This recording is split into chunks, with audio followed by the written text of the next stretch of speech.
Алла субханала ва тағала айтады: "Ва хуаллази жа'алал лайл ван нахар".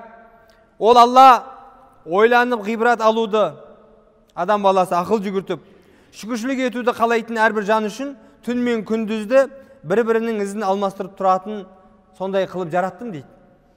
Расында Алланың жаратқан әрбір уақытында, әрбір көзі қарақты мұсылман үшін алатын өнеге пайда өте көп.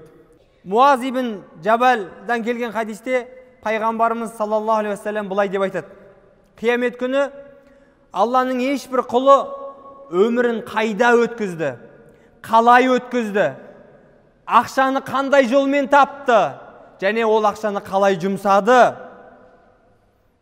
соның барлығын қалай білім алды, ол білімді қалай дұрыс жолға жұмсай алды, соның барлығы сұралмайынша пенде бір адым не артқа не алға жылжи алмайды деген хадисті келтірген екен. Құрметті қадірлі ағайын, Алла берген уақытты қолымыздан келгенше тиімді пайдаланайық.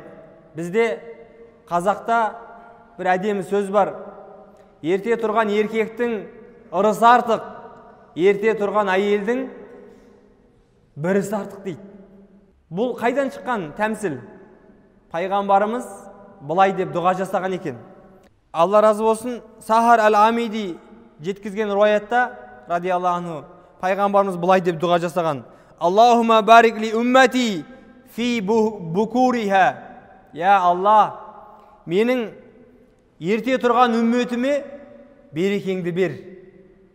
Яғни мұсылман баласы бүкіл әлем мұсылманы. Күн шықпай тұрып бірінші тұрады. Тайм менеджмент деген міне мұсылмандарда жатыр. Уақытын қалай дұрыс пайдаланады. Яғни барлығы таң намазға тұрады.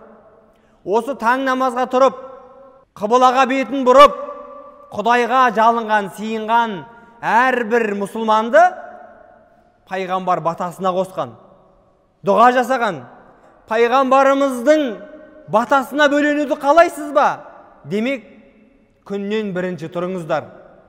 Үйдегі қылашағаны да қофтан намаздан кейін бірден ұйықтату керек. Неге? Жастайынан. Қазақ айтады: баланы жастан. Неге? Себебі сол жастайынан біз тәрбиелесек, таң намазға тұруды. Ол ертең пайғамбарымыздың жасаған дұғасының ішіне кіретін пайғамбар үмбетінен болады. Ал енді ерте тұрған сіздің немереңіз болсын, бала шағаңыз болсын, Құдайға сиынып ап, кәсібін бастаса, еңбегін етсе, елге, ұлтқа, дінге, қоғамға пайдасы тиіп жатса, ол сіздің армандаған арманыңыз сол емес пе? Сондықтан құрметті қадірлі көпшілік қауым, біз шамамыз келгенше осы пайғамбарымыздың дұғасына бөленіп жүрейік. Уақытымызды сол таңнан бастап күн батқанға дейін біз жоспарлайық. Мұсылман баласының таң азанда таң намаз шақыруымен күні басталады. 4-ші намаз күн батады, ақшамда азан айтады.